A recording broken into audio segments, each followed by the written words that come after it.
You've probably watched those police cam videos where the person will not get out of the car when asked to by a police officer, even though it would just be a simple process that would get them on their way. They are often full of attitude and entitlement. But what happens to them afterwards when they go to court? Do they still have that sense of attitude and entitlement? Here's one such case. Watch and see how she feels about it now. This matter we're going to address is People versus Miranda Jean Lundgren. The file number is 25671FY. Ms. Lundgren was charged with resisting obstructing a police officer. The matter was reduced to attempting to resist or obstruct a police officer.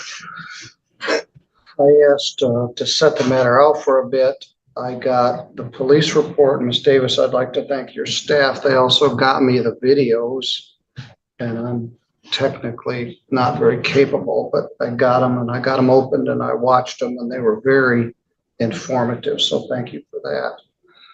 All right, having said all that, this is the time for a sentence on a misdemeanor charge of attempting to resist or obstruct a police officer.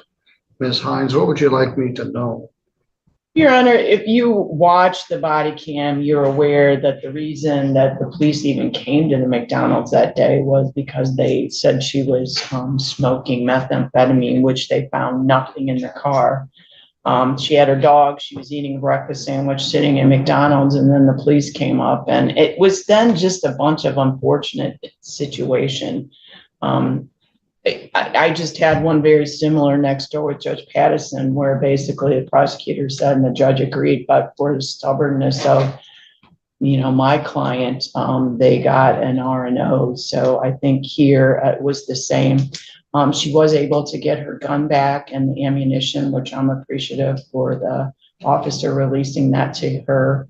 I think this shouldn't be a probation case. It should not be a jail case. It should just be fines and costs, and hopefully she can move on and not have to deal with the situation like this again. Thank you. Ms. Davis, you probably saw the same video we saw. What's your take of this?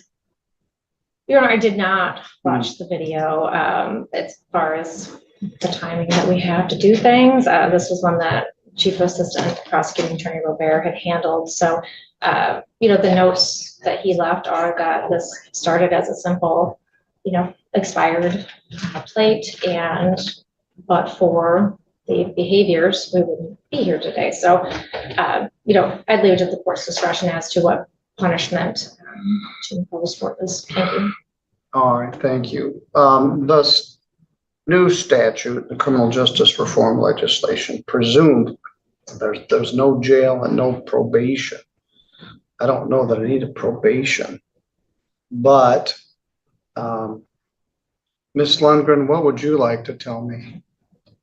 Just that the incident was off of a false police report, and my tags were there in the report, in the police report. It says that he wanted to separate me from my pistol, which was in the back. I had just done my first CPL class the day before, but that's not what it was, because what he stated on the video was that he wanted me out of the vehicle, so I didn't turn my car on and run him over, because he said, I need to take off your plate. I said, you can take it, because I turned my car off. I wasn't going anywhere or resisting, trying to resist. He come back and said he wanted to search my car. I said, I don't give you permission to search my car. And then he says, well, I want you out of the vehicle because I don't want you to turn the car on and back up and run me over. I said, sir, I'm not going to do that.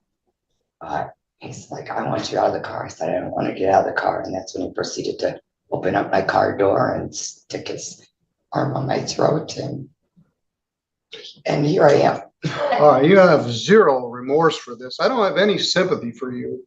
You stubborned your way into an arrest. He said more than once, ma'am, I really don't want to do this. He's a police officer. He didn't just decide to come check you out. Somebody made a complaint that you were in there. I don't know whether it was valid or not. Somebody called Central Dispatch. It's not valid. There's I don't know that. So he comes there, and because he's sent there by Central Dispatch, you got a dog in the car. Were you living in the car? No, sorry. it had so much stuff in it, I didn't know if maybe you were living in it temporarily or something. What does that have to do with? I don't know. anything? So anyway, the police get sent there because somebody calls in a complaint. That's right. All right, so he comes there. You're not terribly disrespectful. He didn't want to do what he wanted you to do, but when your plate I was invalid, cooperative with it, uh, and up to the point. where he asked you to get out of the car. And he has a right to ask you to get out of the car. The car's got an improper plate. He doesn't want to leave you in the car with the keys while he's behind your car. That's what he And stated. that yes. is what he That's said. not- You said, yeah. that's ridiculous. And maybe not. Oh, I said, I'm not gonna do All that, right. sir. This is my turn to talk. Stop interrupting me and I'll give you a chance to say what you want to say. You said, I'm not going to do that. And he's like, lady, are you really going to do this? It was a huge pain for him and a huge pain for you, certainly. And then had to deal with your dog and your car. It could have been so much easier. You could have just stepped out of the car. He would have taken your plate. And he would have got a ticket, which was a civil infraction. And that would have been it. And you're not even sorry now. You could have just made this so much easier. Yes, he had a right to ask you to step out of the car. The car had an unlawful plate. He was going to take it.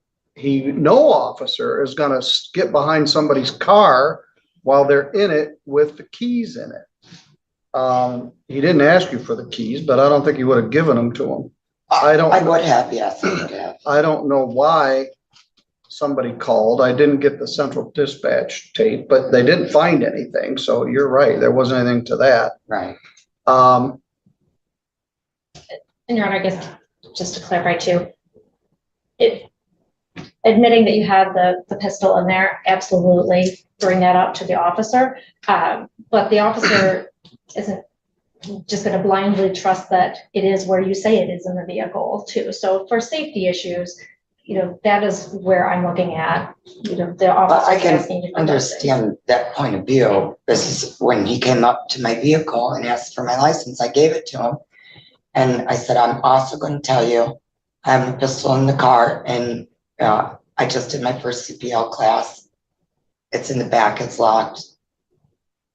But again, that's an expectation that everybody that they talk to is going to tell them the truth, and they can't make that judgment alongside. So I don't want you to feel like this officer was.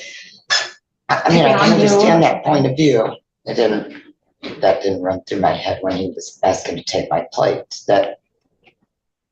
Well, he didn't say that to me. He didn't say, I want to remove you from pistol or anything like that. He just said he was afraid that I was going to back up, turn the car and back up and run him over. And I said, I'm not going to do that. So. All right. Well, so he trusts you. You're not going to do it. Who knows the next person? And he knows you've got a gun in the car. He wants to get you out of the car. I could, like I said, and you dumbassed your way out of it because you wouldn't get out of the car. I didn't. And you're like, I'm not. That it was necessary, but I mean. It was necessary. So how would about 90 days in jail be necessary? I see zero remorse or repentance for you. If I were to give you a drug test today, what would it show? Nothing. All right. So you're not struggling with anything? No. Where is this? No, not at all. I can't make her be. I mean, I'm following the law like I just. You weren't following the law. How can I be a citizen that I have no priors here in Michigan. I've lived here for 7 years. I don't do drugs. For one, I don't understand where that's coming from. It is a huge issue for me. I've already had to pay to get my car out, all that stuff. I mean, I don't understand how you're saying that it's well, I can't make consequence to me. We're talking two different languages. You're concerned about your rights and privileges, which you have. But at some point, the rights of the police officer supersede yours. Which it did, yes. He knows you got a gun in there. He's got to get behind your car. There's a dog in there. And he's by himself. He doesn't know what's what. Someone called and says you're using drugs at that location. He hasn't done any investigation yet. He doesn't want to leave you in the car with the keys and a gun while he doesn't know you from Adam's cat. Every day, police officers are shot in this country by people who, for whatever reason, don't want to cooperate with the police. He's following his training, and I thought he was quite respectful to you. You didn't do what he wanted to do. Also, this is my first time owning a pistol, so I guess that didn't register when he pulled me over. I've never had trouble before, so when I said that I didn't want to get out of my car, it had nothing to do with that. But he stated that there was nothing going on when he first pulled up. So, I mean, I guess I'm not familiar with everything, so I don't, it was just a whirlwind.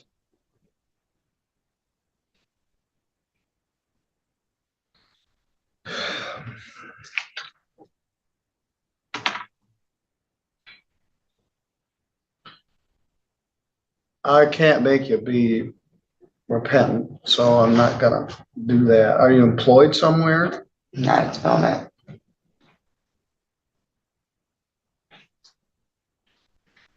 What kind of work have you done? Factory work.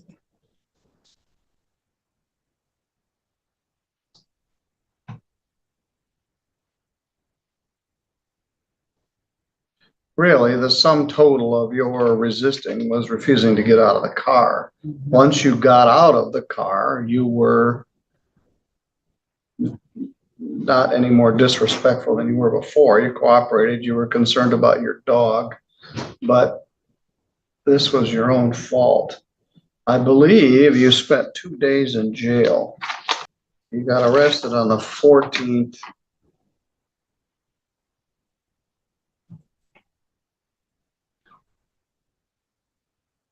That's not right. Looks like went in on the 13th and Bond was posted on the 7th. Were you in you weren't in jail that long? How long were you in custody? I would say about 2 days. The release date was 4/14 at 16:07. Right. And then at some point they must actually serve the warrant, and then she had to post again on May 7th. I think she spent a total of 3 days. We'll call it 3 days. Credit 3 days. As I indicated, I don't know any reason to put her on probation.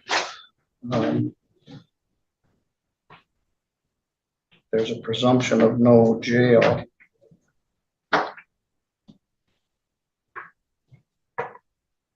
As she indicated, I don't know what she has in other states. She doesn't have much of anything in Michigan or in our system. A couple of OWIs. Yes. And what state was that in? Indiana? Mm-hmm. All right. There's a $125 fine, a $75 crime victims' rights fee, a $50 state minimum fee, and a $150 attorney fee. That's $400. She did post a $1,000 10% bond, so the court keeps 10% of the 10%, which is $10, and $90 can be applied to the fine and cost. So it shows $310. Can you pay that by the end of July? Or would you rather have a payment plan? Whether you extend that a little bit more. Some issues going on right now. All right. I'll make this due by August 15th. So this court has. Yeah, you can. The word of advice for you and anybody else is the officer asks you to step out of the car, step out of the car.